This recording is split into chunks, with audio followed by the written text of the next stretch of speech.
বাইরের থেকে রেণুগুলো সংগ্রহ করতাম। এই রেণুগুলো সংগ্রহ করে আমরা প্রচুর পরিশ্রম করতাম, তার পিছনে খাবার দাবার যা কিছু প্রয়োজন সেগুলো ঠিকই দিতাম, কিন্তু ওই রেণুগুলোর যে গ্রোথটা এটা ঠিকমতো আমরা পেতাম না। না পাওয়ার পরে হঠাৎ রাজবাড়ির এখন বর্তমান যিনি ফার্ম ম্যানেজার সাহেব আছেন, ওনার সঙ্গে আমার মাছের খামার একবার সমস্যা হতে ওনাকে নিয়ে গেলাম। উনি তখন বললেন যে আপনার জায়গা তো ভালো, তাহলে আপনি এখানে মাছ করছেন না কেন, আপনি এখানে লাভবান হচ্ছেন না কেন? তখন আমি বললাম যে আমি তো রেণু আনি ছাড়ি, কিন্তু আমার এগুলো তো কোনো একটা ফল আসছে না। তখন উনি বললো যে আমি আপনাকে রেণু দিচ্ছি, আমার রেণুটা নিয়ে দেখেন কি অবস্থা। তো এখন ওনার ওই রেণু আমি এখান থেকে নেই, নেওয়ার পরে উনি পুকুর টুকুর যা কিছু যেভাবে করার দরকার সমস্ত পরামর্শ উনি দেন। দেওয়ার পরে সেগুলোর থেকে আমি যে রেণু আবার তৈরি করি, এই রেণু নেওয়ার জন্য এখন বাইরে যাদের কাছে আমি বিক্রি করি তারা সবাই শুধু আমার ওই রেণুটা নেওয়ার জন্য সবসময় আগ্রহী। বাইরের রেণুপোনা আর এই সরকারি মৎস্য খামারের রেণুপোনা এর মধ্যে পার্থক্যটা কি? এর মধ্যে পার্থক্যটা হলো কি, বাইরের থেকে মনে করেন ছোট ছোট মাছের অনেক ক্ষেত্রে ওরা পোনা করে, রেণু করে, কিন্তু ওগুলা বাড়ে না, মাছ বাড়ে না। আর এখানে সরকারি খামার, এই হ্যাচারির খামার, মাছগুলা বড় বড় 5 কেজি 4 কেজি এরকম থাকে সবসময়। এই মাছগুলা দিয়া আমি যেখান থেকে মাছ এর আগে নিয়েছি আসলে তখন খুব একটা সুবিধা ব্যবসা ছিল না, এখন মোটামুটি ভালো। ব্রুড ব্যাংকের কার্যক্রম শুরু হওয়ার পরে এই মাছগুলা অত্যন্ত যত্ন সহকারে পালন করছি এবং মাছের প্রত্যেকটা মাছের ওজন, রুই মাছ আমার 3 বছর হয়েছে, তাতে আমার 3 হয়েছে, 3+।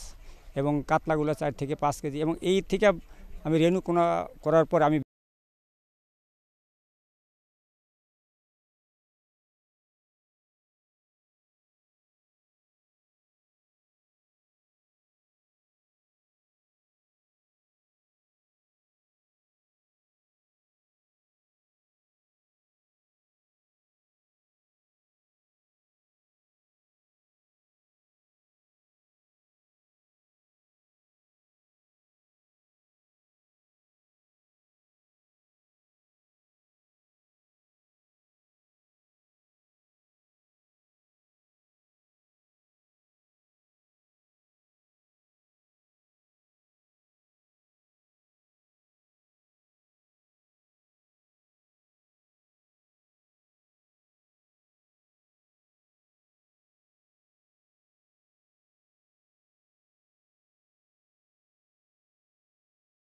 আপনি পোনা নেন, তো এই পোনাটা কতটা উন্নত মানের এবং এটা আপনার এই যে আপনি যে ব্যবসা করেন মাছের ব্যবসা, তাতে আপনি কতটা লাভবান?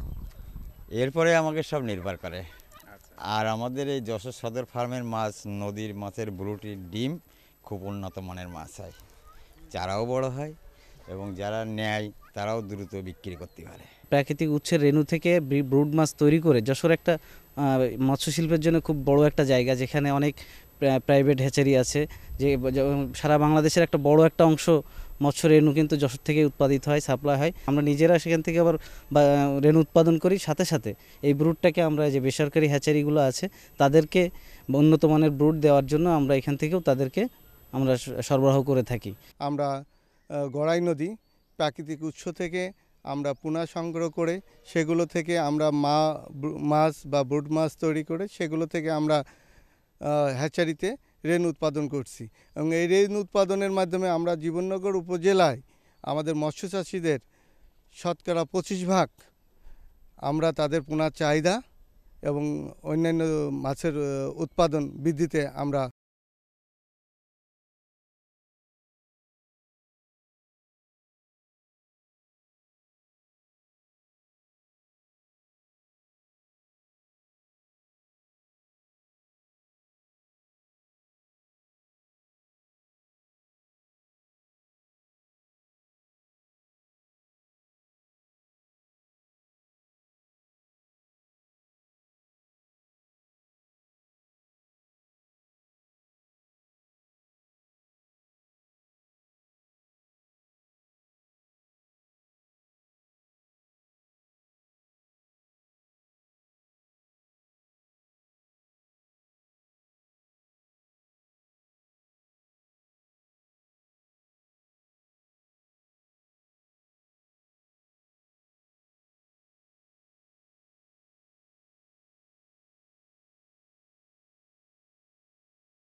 লোক আচ্ছা, আপনি তো কবে থেকে শুরু করেছিলেন এই পেশা? এটা আমি 90 সন থেকে শুরু করছি।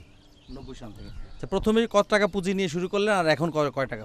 প্রথমে আমার পুঁজি ছিল 2 লক্ষ টাকা, আচ্ছা এখন মোটামুটি 50-60 লক্ষ টাকা। আচ্ছা, এই যে আপনি একটা বড় অ্যামাউন্টের পুঁজি দাঁড় করিয়েছেন, ভালো সফল ব্যবসা করছেন, তা আপনি কি মনে করেন যে আপনার এই অঞ্চলের লোকেরা যারা শিক্ষিত তরুণ, তারাও কি এই সরকারি নার্সারি থেকে রেনু কিংবা পোনা নিয়ে সফল হতে পারে?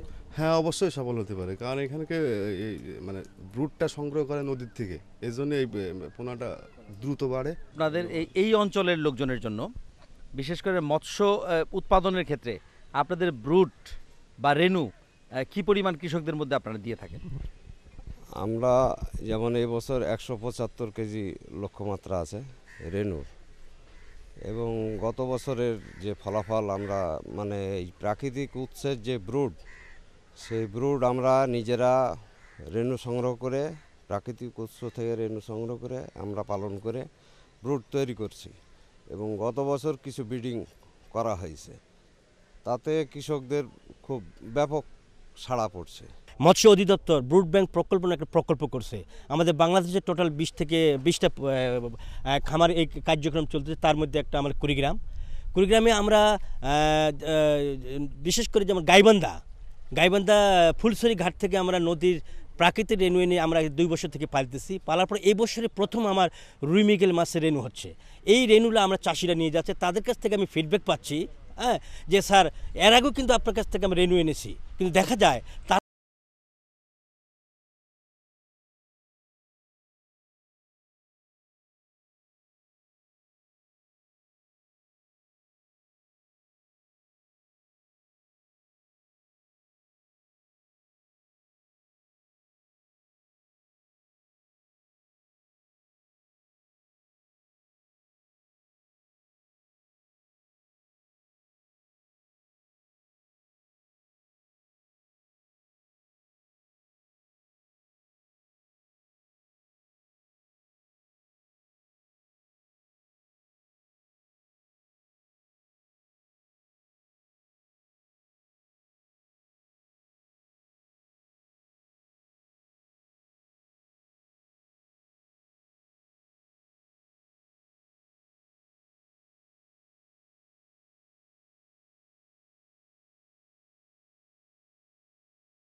পোনার মধ্যে যে আগে যে রেনু পোনা নিতেন আপনারা, এখন যে সরকারি খামার থেকে নিচ্ছেন, তা কি উন্নত মানের মনে হয় আপনার কাছে? উন্নত মানের। আমি গত বছর এই ব্লুড ব্যাংকের ট্রেনিং প্রাপ্ত, এখানে ট্রেনিং দিছিলাম, তাতে ব্লুড ব্যাংকের খুব রেজাল্ট ভালো।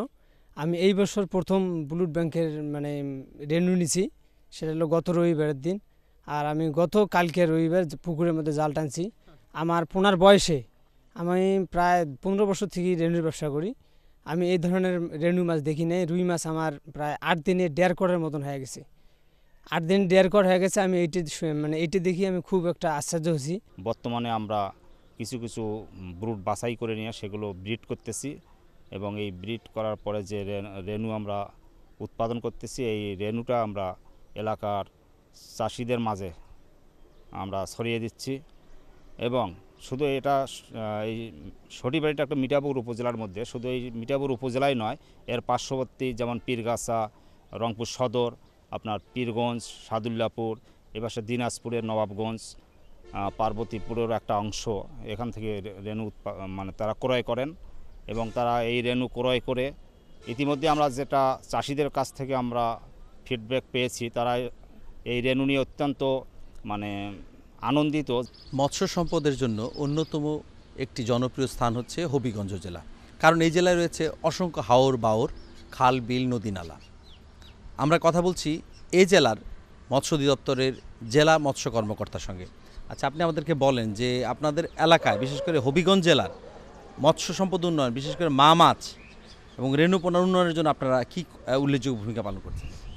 আমরা 2008 সন থেকে হালদা নদীর থেকে আমরা উন্নত জাতের রেনু এই খামারে সংগ্রহ করছি, এবং এই রেনুগুলি পর্যায়ক্রমে যখন পোনা হইল, এই উন্নত বড় সাইজের পোনাগুলি আলাদাভাবে শটিং করে বিভিন্ন পুকুরে কাতল, রুই, মৃগেল এবং চাইনিজ কার্প হিসাবে আমরা যেগুলি সংগ্রহ করছি, যে সিলভার কার্প, ব্রিগেড, এগুলি আমরা ব্রুড তৈরি করছি।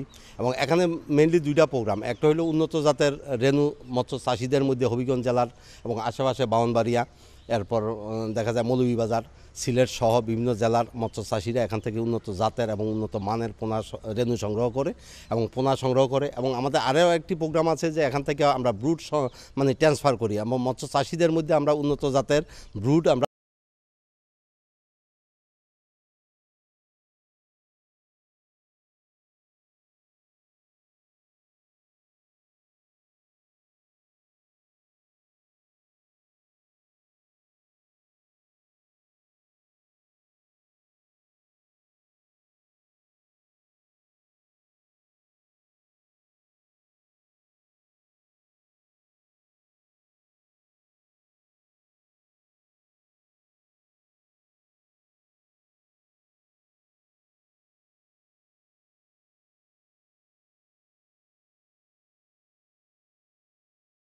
পেশায় মৎস্যজীবী, বহু বছর যাবৎ উনি ওনার পুকুরে নানা রকমের মাছ চাষ করে থাকেন।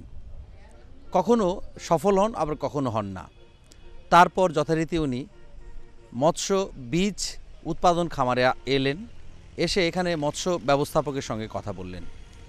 ব্যবস্থাপক ওনাকে প্রয়োজনীয় পরামর্শ, প্রশিক্ষণের ব্যবস্থা করে দিলেন। তারপর থেকে তিনি সফল একজন মৎস্যজীবী। আমরা কথা বলছি সেই হাজী আব্দুল মালেকের সঙ্গে। আচ্ছা, আপনি তো একজন প্রবীণ লোক, এই পেশার সঙ্গে আছেন, তো এই পেশার সঙ্গে কি করে এলেন আপনি? আমি এই পেশার সঙ্গে আসছি যে যেহেতু আমার নিজস্ব পুষ্কুনি আছে, সেহেতু দেশের মধ্যে অহরহ মাছ চাষ হইতেছে, মাছ চাষে ভালো মানুষে ফল পাইতেছে। এই বিধায় আমি ওনাদের থেকে বীজ নিয়ে আমি মাছ চাষ করি। মাছে আমি চাষ করার পর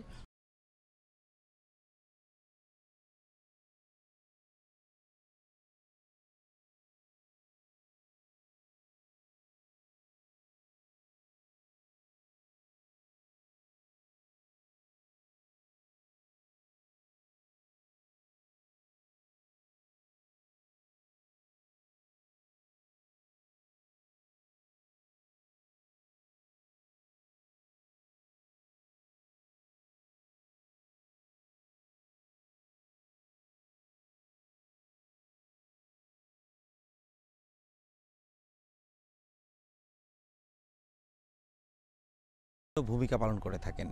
তাদের মধ্যে উল্লেখযোগ্য ভূমিকা হচ্ছে বিভিন্ন জেলার মৎস্য খামারগুলোর মান উন্নয়ন, ব্রুড, পোনা রেণু উৎপাদন ও সাধারণ কৃষকদের মধ্যে ছড়িয়ে দেয়া। আমরা এই পর্যায়ে কথা বলছি জামালপুর জেলার মৎস্য খামার ব্যবস্থাপকের সঙ্গে।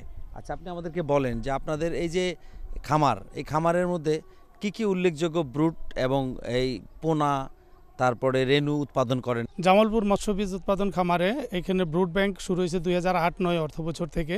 এখান থেকে ব্রুডগুলি যে আমরা রেণু সংগ্রহ করছি সেগুলি হলো যমুনা নদী থেকে সংগ্রহ করে এখানে ব্রুড লালন পালন করে তারপর ওটা থেকে আমরা রেণু করতেছি। তো এই ব্রুড ব্যাংকের অধীনে আমাদের এখানে 3 বছরের জন্য 300 কেজি রেণু ধরা আছে আর কি, বিভিন্ন কার্প জাতীয় মাছে।